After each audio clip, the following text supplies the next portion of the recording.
5 anni fa l'acqua lambiva il piano stradale, era sostanzialmente a 30-40 cm da dove siamo noi adesso, qui era tutto allagato.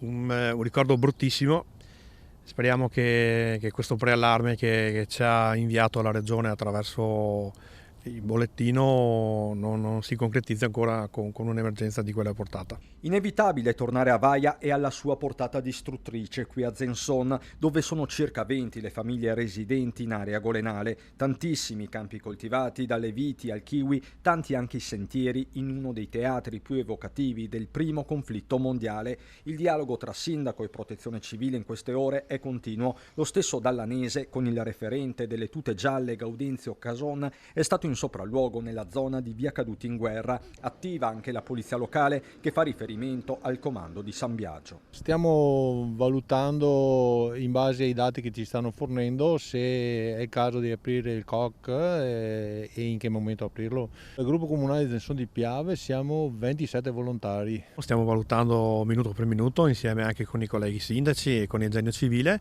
ed eventualmente, vedendo anche poi la quantità di acqua che questa notte scenderà oppure no, valuteremo di aprirlo eventualmente questa notte o domani mattina. In ogni caso le famiglie dell'area golenale sono già state avvisate porta a porta, un alert specifico è stato diramato anche a Salgareda. Noi ieri sera con il coordinatore e gli altri volontari del gruppo siamo passati famiglia per famiglia.